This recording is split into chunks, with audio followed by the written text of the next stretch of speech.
Hello बच्चों, कैसे हैं आप सब। Welcome to my YouTube channel the math man. और आज हम लोग क्लास 10 का अर्थमेटिक प्रोग्रेशन चैप्टर के जितने भी कुछ जो आपके इम्पोर्टेंट और डिफ़िकल्ट क्वेश्चंस थे आर डी शर्मा बुक से, उसे हम लोग डिस्कस कर रहे थे। तो आइए उसी सीरीज़ को कंटिन्यू करते हैं इस वीडियो में। चलिए अब आ जाते हैं हम लोग क्वेश्चन नंबर 9 में। क्या दिया हुआ है क्वेश्चन नंबर 9 कि आपका इफ द pth टर्म, कोई एपी है, उसका जो pth टर्म है वो आपका उसकी वैल्यू है q एंड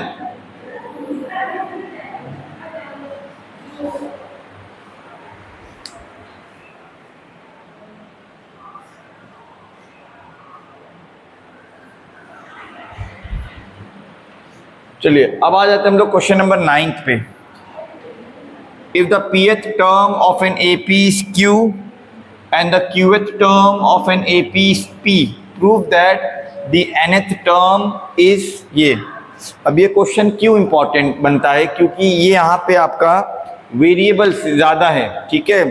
तो शायद आप लोगों को, काफ़ी लोगों को यहाँ पे परेशानी होती होगी। वेरिएबल्स जब क्वेश्चंस में इन्वॉल्व हो जाते हैं तो कैलकुलेशन में बहुत ही दिक्कत होती है। चलिए इसे स्टार्ट किस तरह करेंगे। क्योंकि आपका P और Q वेरिएबल क्वेश्चन में इन्वॉल्व है, ठीक है ना, तो ये आपका एक कांस्टेंट की तरह ट्रीट किया जाएगा। चलिए अब हम लोग अपने तरफ से मान लेते हैं, सॉल्यूशन देखते हैं कि लेट आपका, यहाँ पे हम लोग मान लेते हैं लेट आपका जो फर्स्ट टर्म है, लेट आपका फर्स्ट टर्म भी A, ठीक है, एंड कॉमन डिफरेंस, आपका जो कॉमन डिफरेंस है उसे हम लोग मान लेते हैं बी स्मॉल डी। ये हम लोग ने अपने तरफ से एजम्पशन किया है। चलिए अब इस एजम्पशन को लेकर के, और ये जो पहली इंफॉर्मेशन आपको गिवन है pth term of an AP is Q, चलिए यहाँ पे लिखते हैं, मतलब जैसे nth टर्म को लिखा जाता है ए एन, उसी तरीके से pth टर्म को लिखा जाएगा ए और p, और इसकी जो वैल्यू गिवन है वो है आपका Q, ठीक है। इन बिटवीन हम लोग वन सेपरेट लाइन ड्रॉ कर लेते हैं और उसके बाद दूसरी इंफॉर्मेशन को हैंडल करते हैं। Qth टर्म, इसका मतलब है A आपका Q किसके इक्वल है, ये आपका है P के इक्वल। बात समझ में आ रही है आपको। अब क्यों ना हम लोग यहाँ पे nth टर्म का फॉर्मूला लिख लेते हैं। देखिए यहाँ पे हम लोग pth टर्म के प्लेस में क्या लिख सकते हैं, a प्लस में p माइनस 1। n के प्लेस पे आपको p रखना है क्योंकि यहाँ पे pth टर्म के बारे में पूछ रहा है, और इनटू ये आपका d इज इक्वल्स टू ये हो जाएगा आपका q। और यहाँ पे आपको ये लीनियर इक्वेशन मिल गया है किसके टर्म्स में, a और d के टर्म्स में, ठीक है ना। यहाँ पे a के आगे जो कोफिशिएंट है वो है 1, और यहाँ पे d के आगे आपका ये आपका कोफिशिएंट है p माइनस 1। अब इसी तरीके से चलिए ए क्यू का फॉर्मूला क्या हो जाएगा, a प्लस में q माइनस में 1 और इनटू हो जाएगा आपका ये d इज इक्वल्स टू ये हो जाएगा आपका p। ये हो जाएगा आपका सेकेंड इक्वेशन, ठीक है। ये आपका linear equation in two variables आ गया, और टू वेरिएबल्स वो कौन है, a है और d है। यहाँ पे a का कोफिशिएंट है आपका 1। अब क्यों ना हम लोग एलिमिनेशन का यूज़ करके इन दोनों इक्वेशन को सॉल्व कर लेते हैं, और उसके बाद हम लोग a और d की जब वैल्यू हमें फाइंड आउट हो जाएगी, उसके बाद हम लोग nth टर्म का फॉर्मूला भी, वैल्यू भी निकाल लेंगे, ठीक है। तो चलिए अब हम लोग सॉल्व करते हैं एलिमिनेशन मेथड का यूज़ करके। इन दोनों इक्वेशन को आपको कंसीडर करना है, ठीक है। चलिए हम यहाँ पे लिख रहे हैं, क्या है आपका, यूजिंग एलिमिनेशन मेथड,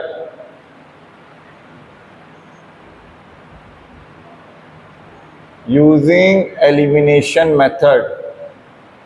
अब चलिए, आप किसी को अगर एलिमिनेशन मेथड नहीं आता है तो यहाँ पे हम रिकॉल करवा दे रहे हैं। सबसे पहले आप ये जो भी दो इक्वेशंस है 1 अबव दी अदर लिख दीजिए। ये आपका हो गया पहला इक्वेशन, और उसके बाद ये वेरिएबल के नीचे वेरिएबल लिखिएगा जो सेम सेम वेरिएबल है।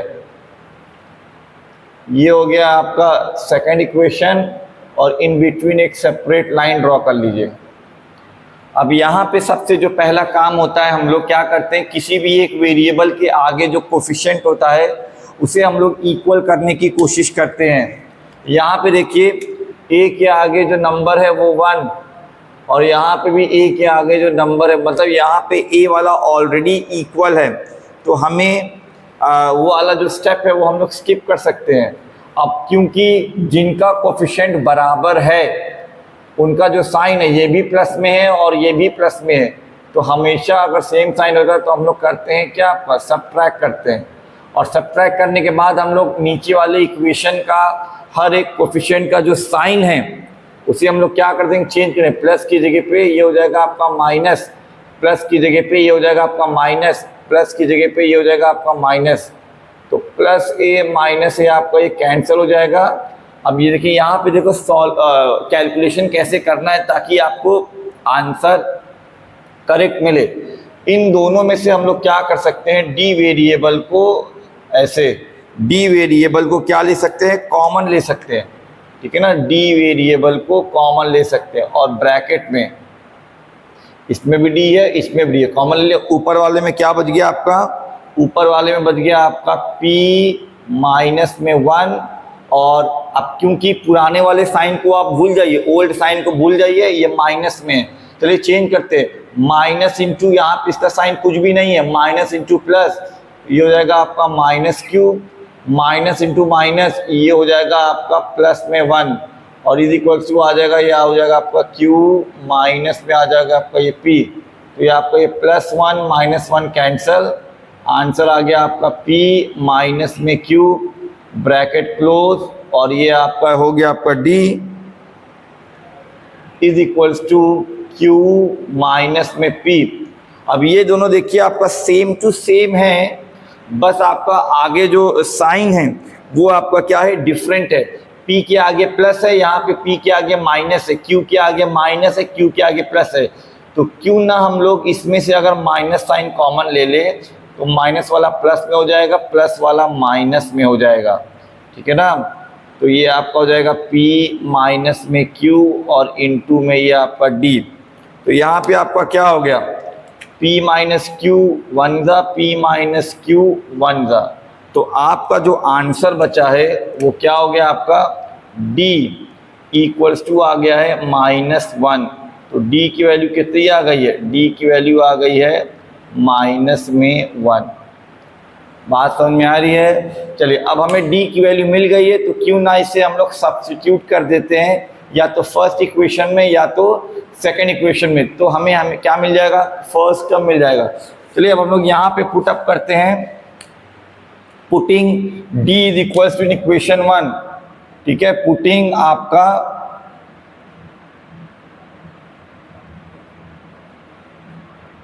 d is equals to -1 in equation 1 में, तो देखिए क्या हमें आंसर मिलता है। तो ये हो जाएगा आपका a, ये प्लस में, ये हो जाएगा p -1 इंटू में आ जाएगा ये -1 इज इक्वल्स टू आ जाएगा ये आपका q, तो ये हो जाएगा a, तो ये हो जाएगा p into -1 minus p, -1 into -1 +1 is equals to आ जाएगा ये q। इसका मतलब है a की वैल्यू जो आ जाएगी, ये -p उधर चला जाएगा तो +p, और ये आपका +q, ये +1 उधर चला जाएगा तो ये हो जाएगा आपका -1। तो यहाँ पे देखिए आपको a की वैल्यू मिल जा रही है p और q के टर्म्स में। हर आंसर या तो नंबर में आएगा या तो p और q के टर्म्स में आएगा, ठीक है। अब उसके बाद हमसे पूछा क्या गया है, हमसे पूछा है कि बताइए nth टर्म क्या होगा। चलिए हम यहीं पे कर दे रहे हैं, यहाँ पे इसको इरेज कर दे रहे हैं, nth टर्म यहीं पे फाइंड कर दे रहे हैं।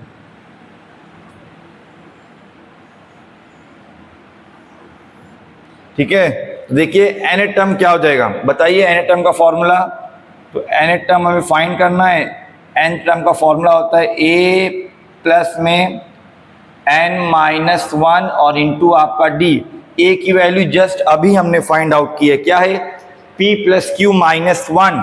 तो यहाँ पे आप लिख दीजिए p प्लस क्यू माइनस 1 और ये प्लस में ये हो जाएगा आपका n-1 और d की वैल्यू आ गई है आपको माइनस में 1 के। इसे सॉल्व कर लेंगे तो जो भी हमें आंसर चाहिए वो हमें ऑब्टेन हो जाएगा। तो चलिए अब इसको सॉल्व कर लेते हैं। p प्लस में q माइनस में 1, ये हो जाएगा आपका माइनस में n और ये हो जाएगा -1 इंटू -1 प्लस में 1। तो ये चीज़ आपका कैंसिल हो गया।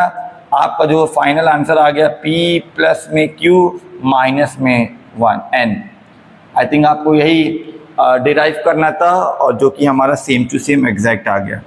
ठीक है, आई होप ये सारा सॉल्यूशन आपको समझ में आया होगा। एक बार जल्दी से रिकॉल कर लेते हैं।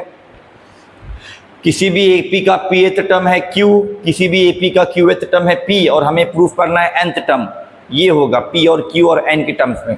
अब आपको पता है कि किसी भी एपी का अगर आपको कोई भी चीज़ अगर फाइंड आउट करनी है तो आपको फर्स्ट टर्म पता होना चाहिए और कॉमन डिफरेंस आपको पता होना चाहिए। ठीक है, तो वही चीज़ हम लोग कोशिश भी कर रहे हैं फाइंड आउट करने की इन दोनों इंफॉर्मेशन का यूज़ करके। तो pth टर्म का फॉर्मूला लगाया, qth टर्म का फॉर्मूला लगाया, दो हमें इक्वेशंस मिले हैं, linear equation in two variables में a और d। एलिमिनेशन मेथड का यूज़ किया हमने, a और d को, a का कोफिशिएंट ऑलरेडी सेम था, हमने कैंसिल आउट किया, सबट्रैक्ट किया क्योंकि दोनों का साइन क्या था आपका सेम था, कैंसिल हो गया, d की वैल्यू -1 आ गई। यहाँ पे ध्यान देने का वाला स्टेप था कि माइनस साइन अगर कॉमन ले लेते हैं तो p माइनस क्यू आपका कॉमन हो जाएगा, तो d की वैल्यू -1। फिर उसके बाद हम लोग यहाँ पे चाहे आप इक्वेशन 1 में पुटअप कर दीजिए चाहे आप इक्वेशन 2 में पुटअप कर दीजिए, जब पुटअप करेंगे तो a की वैल्यू मिल जाएगी और उसके बाद n टर्म का फॉर्मूला लगा करके आंसर हम लोग डिराइव कर लेंगे। बात समझ में आ गई आपको? चलिए अब इसी रफ्तार से हम लोग स्टार्ट करते हैं question number 2।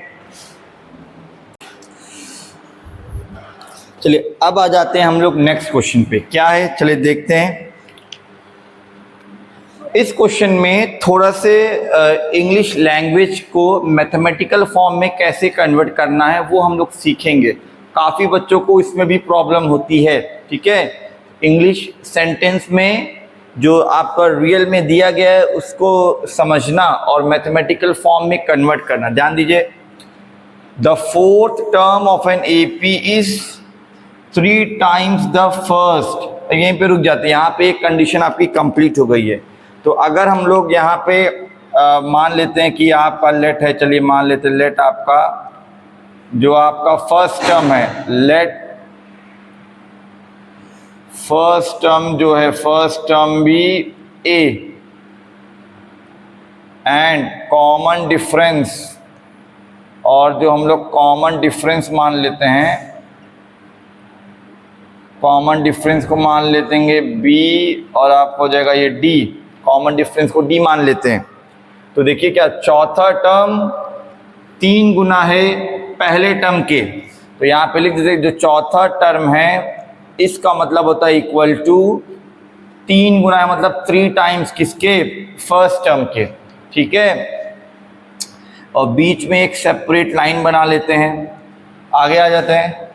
The 7th term exceeds the twice the third term by 3, मतलब by 1।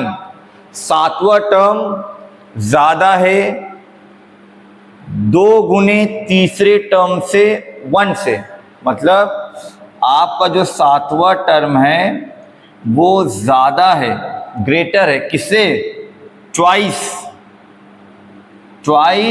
ऑफ थर्ड टर्म से, twice of the third term, 7वां term twice of the third term से ज्यादा है। कितना ज्यादा है, 1 ज्यादा है।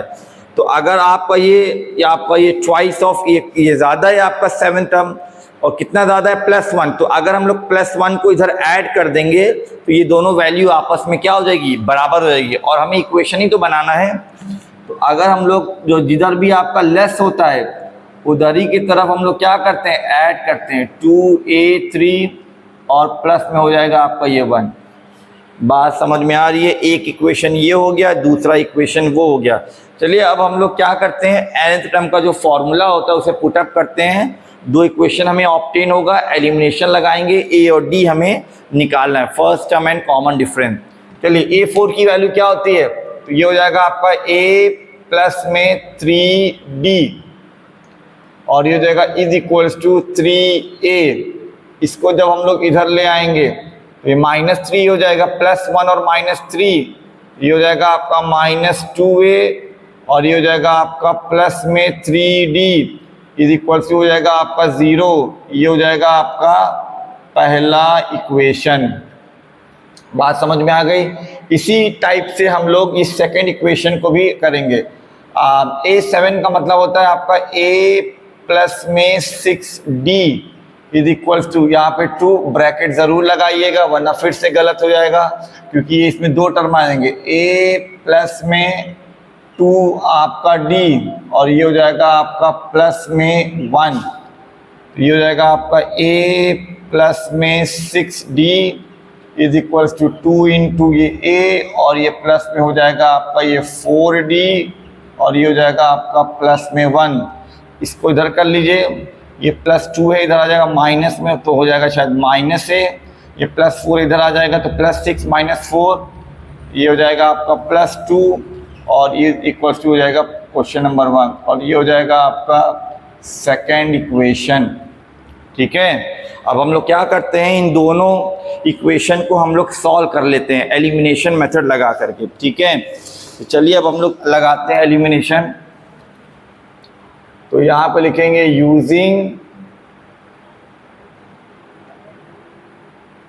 यूजिंग आपका एलिमिनेशन मेथड, ए और डी की वैल्यू को क्या करना है, सॉल्व करना है एलिमिनेशन मेथड से। चलिए ये हो जाएगा आपका माइनस में 2A प्लस में 3D इज इक्वल टू हो जाएगा 0 और ये हो जाएगा माइनस में A और ये हो जाएगा प्लस में 2D इज इक्वल टू हो जाएगा आपका प्लस में 1। एलिमिनेशन मेथड आप रिकॉल करिए, किसी भी एक वेरिएबल के कोफिशिएंट को हम लोग क्या करते हैं, इक्वल करते हैं। और यहाँ पे आपका देखिए किसी भी वेरिएबल का जो कोफिशिएंट है सेम नहीं है। चलो ए वाले को कर लेते हैं।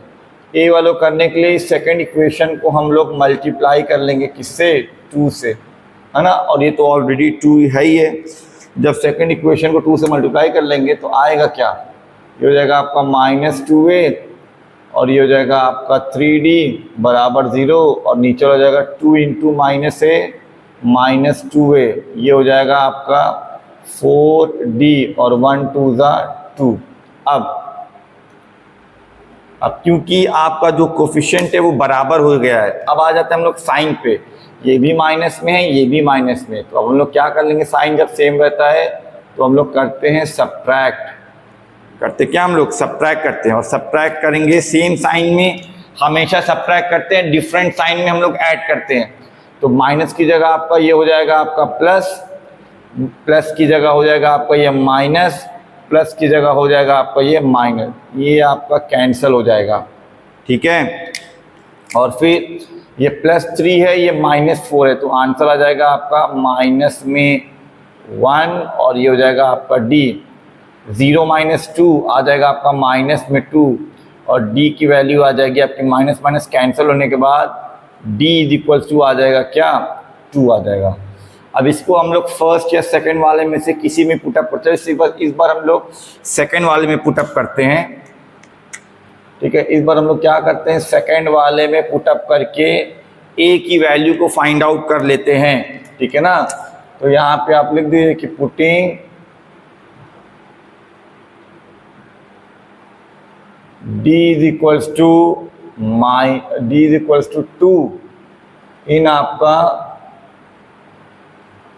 Second equation. तो ये हो जाएगा आपका ये -A और प्लस में 2 इंटू ये 2 इज इक्वल टू हो जाएगा आपका ये 1, ये -A हो जाएगा, ये हो जाएगा आपका ये +4 इज इक्वल टू ये हो जाएगा आपका 1। +4 को आप उधर भेजिए तो ये हो जाएगा आपका माइनस में 3 और A हो जाएगा आपका 3। ये +4 जब इधर जाएगा तो -4 जब, तो A और D की वैल्यू हमें मिल गई।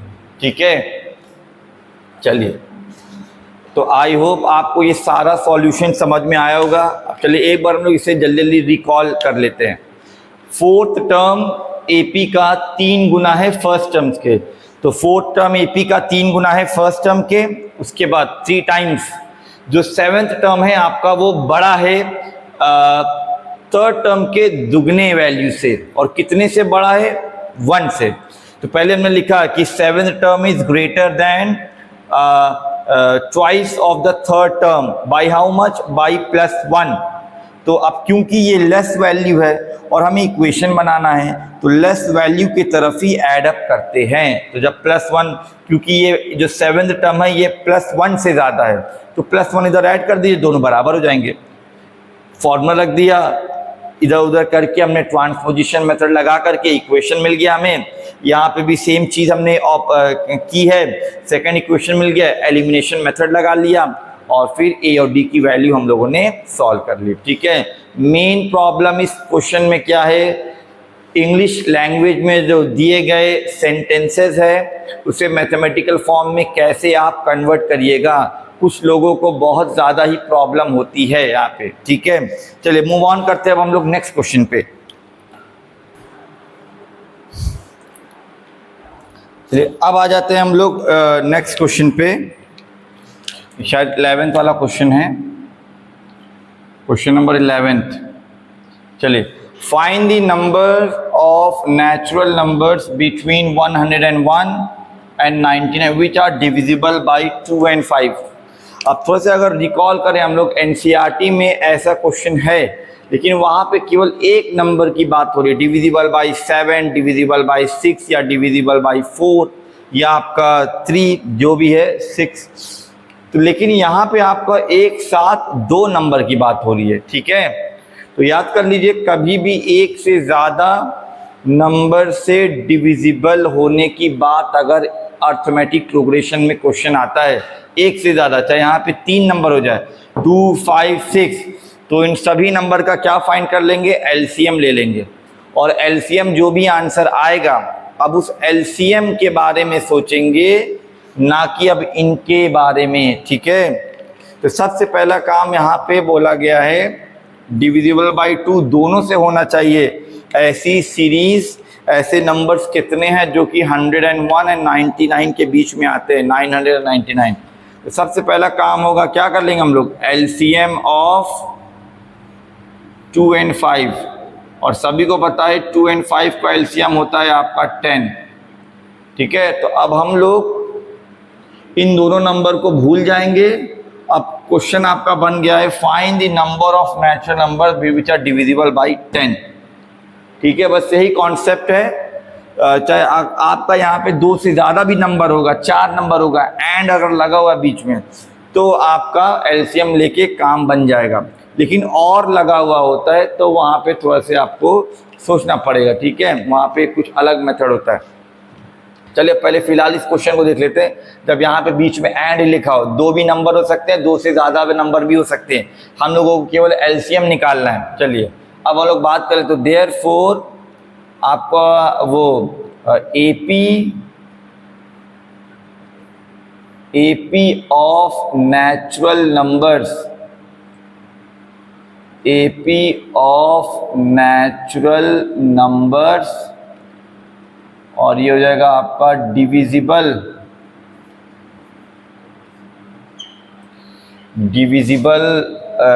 बाय, यहाँ पे लिख दिया डिविजिबल बाय 10, और किसके बीच में है? Between 101 and 999। चलिए सबसे पहला नंबर वो कौन सा नंबर होगा? हार्ट बीट, जाहिर सी बात है 110, 120 एंड सो ऑन, और लास्ट नंबर जो होगा वो हो जाएगा आपका 990। अगर आप 10 का डिविजिबिलिटी रूल को रिकॉल करिए, लास्ट में आपका 0 होना चाहिए किसी भी नंबर को 10 से डिवाइड होने के लिए। बस आप पता कर लीजिए कि 999 कौन से पोजीशन पे आ रहा है, तब आप पता कर लीजिएगा कि इस एपी में कितने नंबर ऑफ टर्म्स है। तो चलिए पता करते हैं कौन से पोजीशन पे है। तो आपका ए यहाँ पे गिवन है 110, और डी आपका क्योंकि 10 का टेबल चल रहा है तो 10 का ही डिफरेंस आएगा। और यहाँ पे nth टर्म की जो वैल्यू है वो है 990। अब और हमें फाइंड आउट करना है n is equals to question mark. चलिए अब हम लोग an का फॉर्मूला, an की वैल्यू दी गई है 990।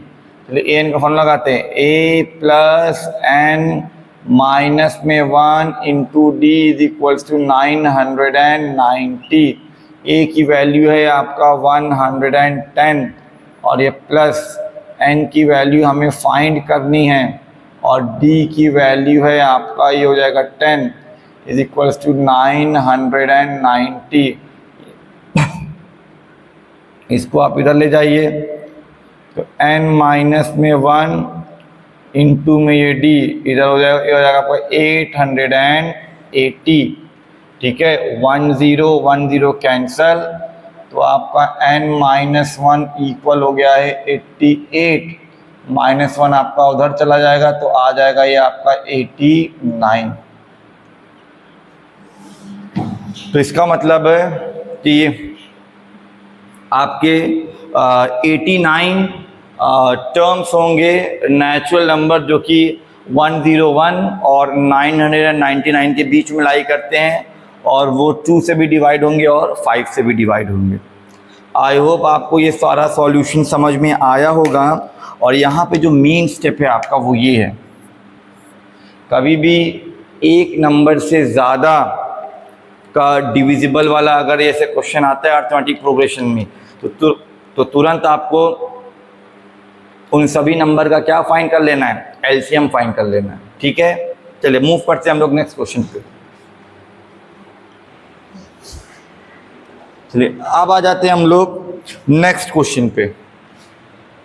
क्या है ये क्वेश्चन, थोड़ा सा कंप्लीटली डिफरेंट है और एपी की ये एक इम्पॉर्टेंट प्रॉपर्टी को डिस्क्राइब भी करता है। देखिए क्या है, if in an AP consist of n terms with first term as a, तो चलिए एपी है और यहाँ पे आपका जो पहला टर्म है आपका a, पहला टर्म आपका क्या है a है और सेकेंड टर्म आपका हो जाएगा a2, थर्ड टर्म आपका हो जाएगा a3 एंड सो ऑन। इसी तरह कितने टर्म है, nth टर्म में, तो चलिए यहाँ पे हो जाएगा आपको ये nth टर्म और यहाँ बोला and the nth term is l, मतलब nth टर्म की जो वैल्यू है यहाँ पे जो वैल्यू आई है वो है आपका l। ध्यान दीजिएगा ये कौन सा टर्म है, ये है आपका an।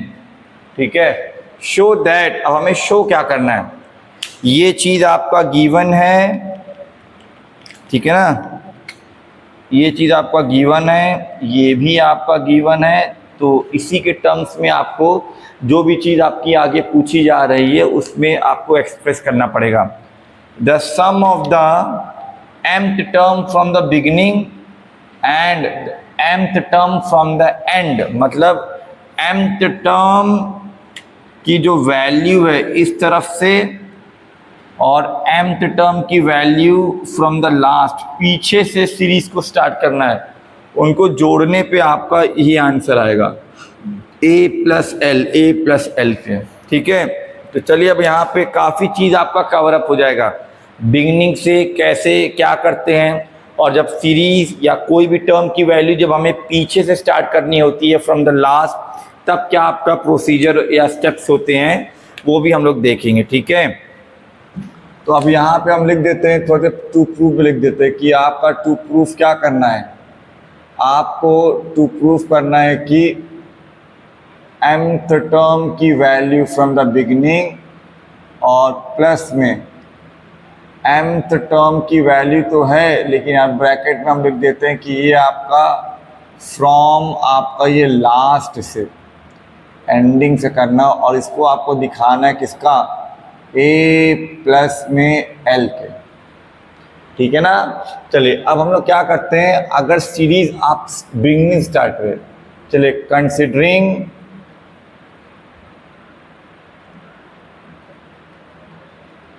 कंसिडरिंग सीरीज या AP, considering AP from beginning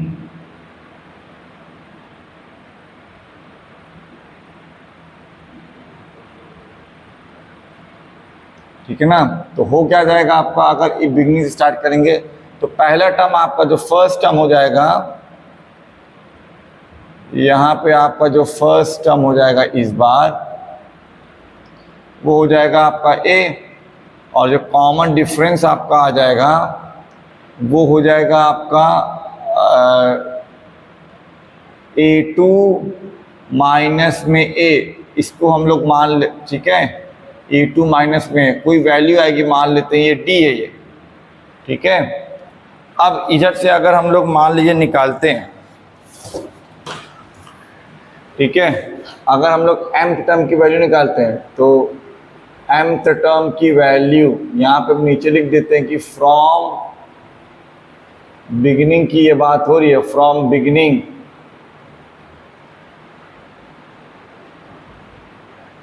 चलिए स्टार्ट करते हैं। ऐसे ये हो जाएगा आपका वही जो आपने nth टर्म का जो फॉर्मूला आपने पढ़ा है सेम टू सेम वही है बस आपका n के प्लेस में यहाँ पे m आपको लिखना पड़ेगा, m-1 और इंटू ये भी d, ये हो जाएगा आपका पहला इक्वेशन, ठीक है।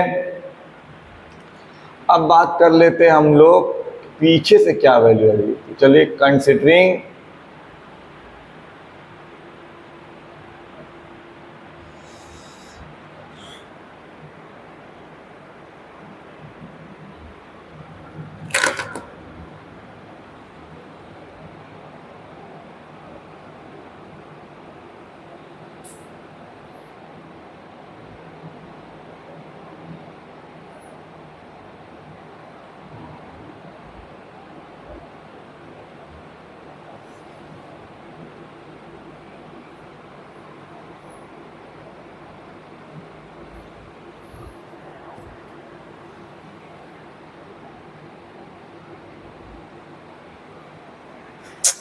कीड़ा चला गया।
अब बात कर लेते हैं हम लोग कि CP को हम लोग कंसीडरिंग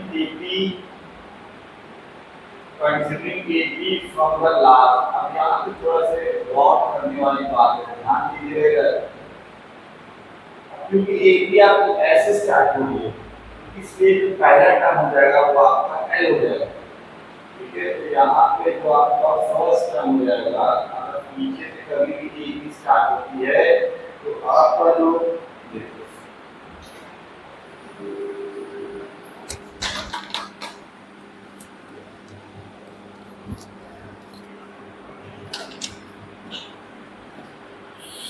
चालू अपने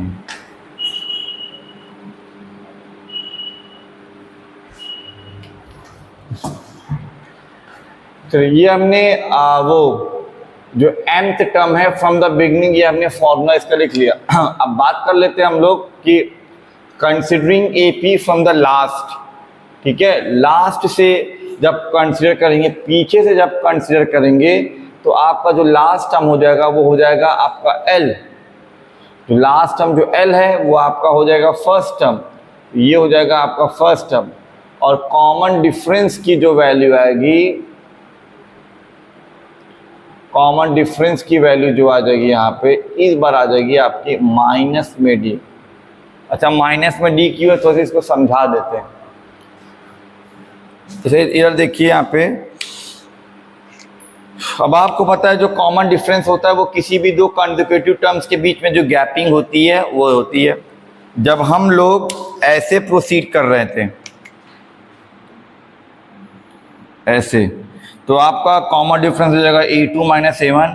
लेकिन जब हम लोग इस तरफ से प्रोसीड करेंगे ऐसे पीछे से, तो आपका देखिए जो A है वो बाद में आ रहा है, A2 पहले आ रहा है। तो अगर हम लोग लास्ट के लिए अगर निकालेंगे कॉमन डिफरेंस की वैल्यू, तो जैसे कॉमन डिफरेंस अगर निकालेंगे तो ये हो जाएगा A में से A2 को माइनस करो, ये A में से A2 को माइनस करो, ठीक है ना। अगर आपको अभी भी नहीं समझ में आ रहा है, मान लीजिए कोई AP है 2 4 6, अगर हम लोग ऐसे प्रोसीड करेंगे तो कॉमन डिफरेंस हो जाएगा आपका 4 माइनस 2 का 2।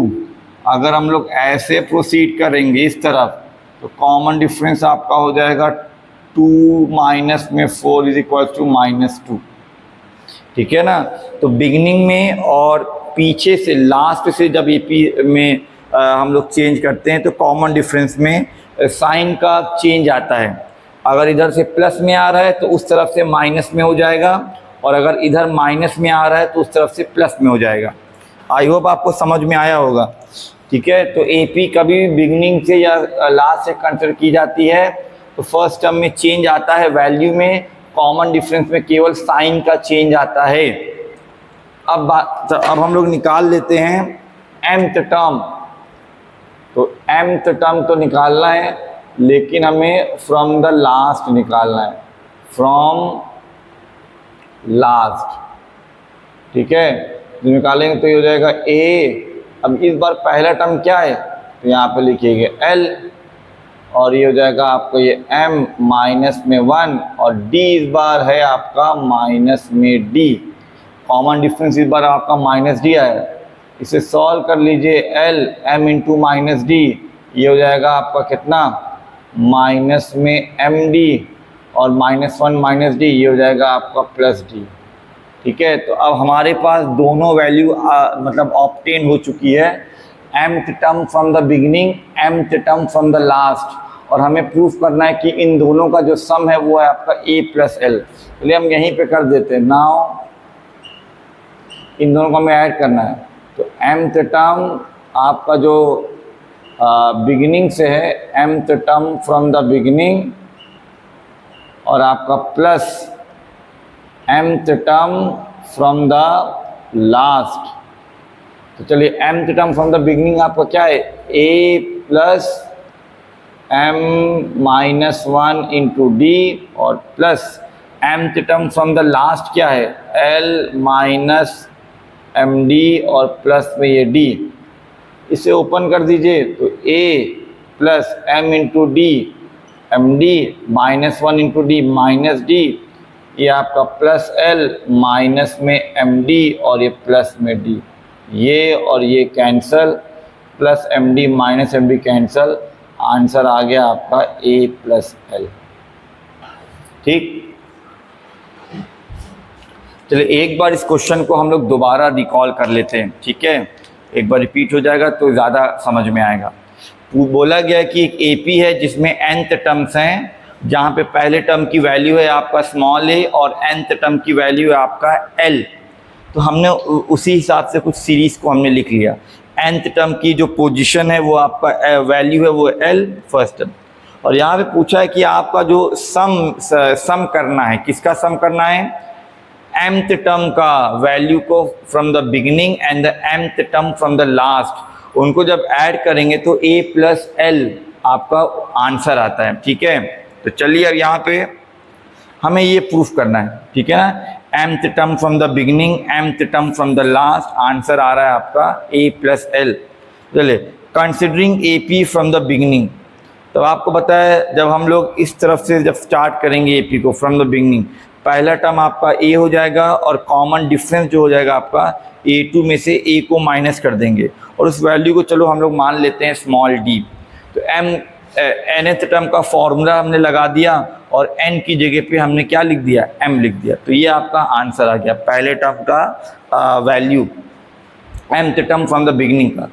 और उसी तरह जब हम लोग लास्ट टर्म से निकालेंगे, अब क्योंकि सीरीज आपकी इस तरफ से स्टार्ट हो रही है तो आपका जो पहला टर्म हो जाएगा वो L हो जाएगा इस बार, ठीक है। तो फर्स्ट टर्म आपका L हो जाएगा, कॉमन डिफरेंस आपका -d हो जाएगा।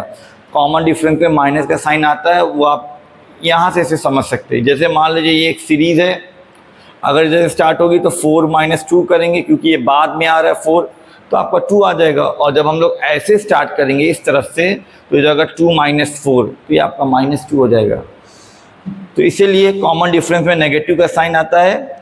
और फिर mth term from the last हमने निकाले, फॉर्मूला रखा, फर्स्ट टर्म के प्लेस पे हमने L लिखा है, कैलकुलेशन किया, ये वैल्यू आ गई, लास्ट में दोनों को ऐड कर दिया, ओपन किया, कैंसिल हो गया, LA + L आ गया, ठीक। चलिए अब थोड़ा से यहाँ पे हम लोग एक वो है कंक्लूजन है, एक अर्थमेटिक प्रोग्रेशन में एक प्रॉपर्टी होती है, उसे हम लोग डिस्कस करते हैं। जो अभी क्वेश्चन हमने किया है इसी की यहाँ पे, इसमें जो प्रॉपर्टी को प्रूफ किया उसको जिस प्रॉपर्टी को इस क्वेश्चन में प्रूफ किया गया है उस प्रॉपर्टी को हम लोग यहाँ पे डिस्कस कर लेते हैं, ठीक है। तो बोला क्या गया है कि A सेकेंड टर्म, ये आपका third term and dot dot dot dot, और ये आपका हो गया लास्ट टर्म की वैल्यू, ठीक है। तो अभी जो हमने क्वेश्चन को प्रूफ किया है उसमें बोला गया है mth term from the last, mth term from the beginning, दोनों को सम करने पे हमेशा पहला और आखिरी A प्लस लास्ट टर्म आता है। तो ये रूल सभी पे फॉलो होगा, इसको आप तो पर्टिकुलर कर लेते हैं कि second term from the beginning, और इसके पहले वो कौन सा टर्म होगा, n-1, ये सेकेंड टर्म हो जाएगा from the last, and the second term from the last, इनकी भी वैल्यू वही हो जाएगी, पहला टर्म और आखिरी टर्म, ठीक है ना। इसी तरीके से मान लीजिए आपका तीसरा टर्म, तो तीसरा टर्म फ्रॉम द बिगिनिंग और तीसरा टर्म फ्रॉम द लास्ट, इनको भी ऐड करेंगे तो आंसर वही सेम आएगा, फर्स्ट टर्म और लास्ट टर्म, ठीक है। उसी तरीके से लास्ट लिख देते हैं, सेवेंथ टर्म फ्रॉम आपका beginning and plus seventh term from last, निकाल लीजिएगा वैल्यू, इनकी भी वैल्यू हो जाएगी A प्लस लास्ट टर्म, हमेशा ये होगा, ठीक है। इस प्रॉपर्टी को दिमाग में रखिएगा, काफ़ी इम्पॉर्टेंट प्रॉपर्टी है।